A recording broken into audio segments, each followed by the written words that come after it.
Hi students, welcome to your first ever lecture for English 3014, Theories and Techniques of Literary Study. So I'm going to just kind of talk you through what we're going to be learning about in this first week. But before I do, I just want to draw attention to a couple of things. Before you continue, just be aware that this is pretty much the format for each lecture. There will be a PowerPoint uploaded under every week. So week 1 will be Formalism, lecture 1, week 2, week 3, and so on and so on. There will be a video kind of play button on the first slide of each PowerPoint after the title slide. So this, what you've just clicked, will just repeat. And in it, I'm going to talk to you about the theory in question. I'm going to give you some tips and techniques for things to think about before you read the extract from a literary theory textbook. And I'm also going to just give you some kind of basic ways of interpreting the text. So you're going to need to watch these video lectures. Now I do keep them short and sweet, because I think otherwise it's too long. A couple of things to be aware of. Read the syllabus before you do anything else. You will notice that you have 3 main assignments. You also have your quizzes. So each week you have a quiz. So there are 5 proper full weeks on this course, so you have 5 quizzes. The quizzes aren't retakeable, they're not renegotiable. If you don't do them, you'll get a 0, and a 0 will be an F. They are worth 25% of the course, so don't neglect the quizzes, okay? A couple of other policies in the syllabus. I don't take late work. You can submit up to 48 hours late, but you will pay for that in the form of a 10-point reduction. It will be 5 points off of your final grade for a 1-day late and 10 points for a 2-day late. Again, that's not negotiable, no exceptions, so be aware of that policy. And again, just remember, this is an online course. It's designed to be a little bit more intense. You knew that when you signed up, so make sure that you'll be absolutely fine, but just stick to the deadlines, take the course seriously, and it will work out for you, okay? I am here if you need me. My email is Louise, so that's Louise .Kane, that's my last name, Kane, at ucf.edu, okay? And it's Dr. Kane as per the syllabus, so just, feel free to email me if you need anything, all right? This is what I'd do if I were you. Each week, I'd look at the task ahead, I'd look at the assignment, which will be under the Assignments tab in Modules. And I'd ask myself, how am I going to make enough time to do the readings? The readings aren't too bad, they're pretty short, but if you don't do them, you'll be screwed.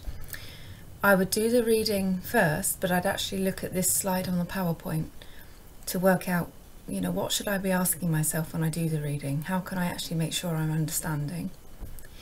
And then I would start doing the little bit of the assignment that you have for each week. And again, just have a look on the syllabus and also have a look in the rest of this lecture. All the details are there. Okay, your assignment briefs are all up as well. In fact, they're linked into your syllabus, so you can click them open. They're also under a module called Assignment Briefs. I would then actually do my quiz at the end of the week, only after I really felt like I'd read that essay. So for example, this week's quiz is going to be on formalism.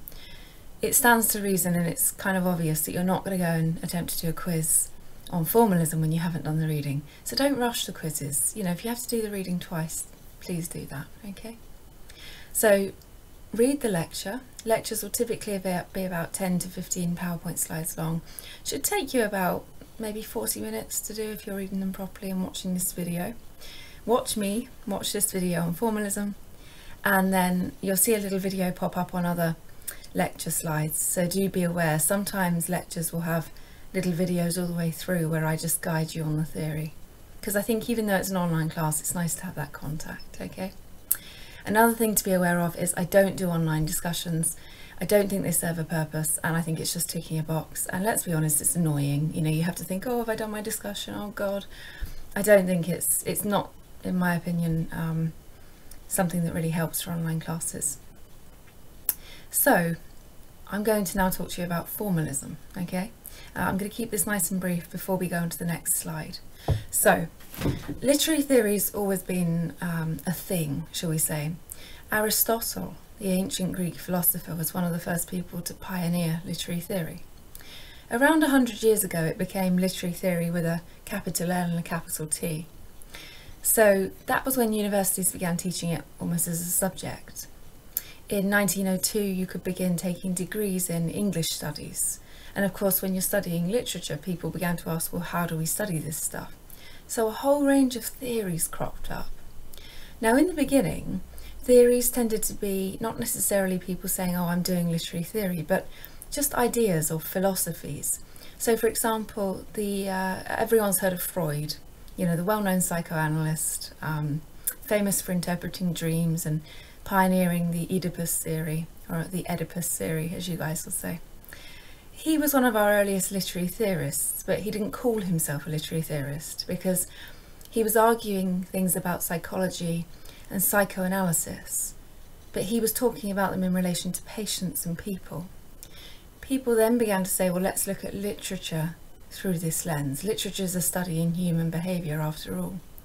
Joseph Conrad, one of the writers that you're reading, Your Heart of Darkness text, Joseph Conrad was actually really heavily influenced by Freudian ideas about the self and the ego, and you can see a lot of that in Heart of Darkness. On that note, you do need to be reading Heart of Darkness and The Bell Jar as soon as possible.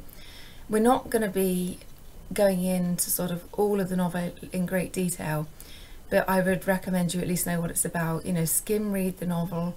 If you have to use these chapter summaries online, go for it. Just you know, do whatever you need to do to sort of get an idea of what the book's about. But I would say that by week 3, if you haven't, you know, read those books or at least skimmed both of them, and remember they're only quite short. Heart of Darkness is less than 100 pages, and The Bell Jar is very readable. Each week on your syllabus I'll tell you what I need you to read from it, so you can just read extracts, but you do need to know what's going on in the novel as a whole. So literary theory then begins to develop around 100 years ago, and Russian formalism was one of the first ever literary theories to develop. It evolved in the early 1920s and it came from Russia, and Boris Eichenbaum was one of the leading pioneers of this theory. That's my cat, excuse me, hang on. Okay, so here we are again. Russian formalism basically evolved in the 1920s, and formalism was a way of looking at the form of a text. Now by form we mean how is a sentence structured. So think of it as a very close study of language. Now we all do this now, don't we? We look at a poem and we say, oh, you know, who's the speaker? What's the sentence structure? What's the verse form? But imagine a time when this didn't have a name. This is what the Russian formalists did. They pioneered the study of form in texts. Now this was in the 1920s. 1926 is the essay that you're looking at today, which is in your course pack, Boris Eichenbaum. But it actually developed more into the 1930s. And in the 1950s, the Americans picked it up. And we call this American New Criticism. So American New Criticism, which we would normally study, but on this online course we don't have time to. American New Criticism is directly linked to Russian formalism. So they're very, very similar. And the American version was just very slightly different. The American version was more inflected by the idea that truth in literature was also linked to religion. The Russian formalists didn't link it in that way. For them, it was all about the language of the text. Now, the key thing to ask yourself as you read this Eichenbaum extract is, how does Eichenbaum argue that language is the only thing we should look at? He doesn't argue that we should look outside the text. He's not interested in the author's biography or where he lived. All he wants to know is what's happening with the language of the text. So ask yourself when you're reading The Bell Jar and Heart of Darkness, what's happening with the language of the text? Don't think about Sylvia Plath. Don't think about Joseph Conrad. Just look at the words on the page. I'd now like you to read Boris Eichenbaum's The Formal Method, asking yourself those questions. What is Eichenbaum arguing? What is the formal method? Does he ever actually say what it is? And how does he start applying it to literature? Okay, if you click on the next slide, you'll see some more information about this, and you'll also see me again. All right.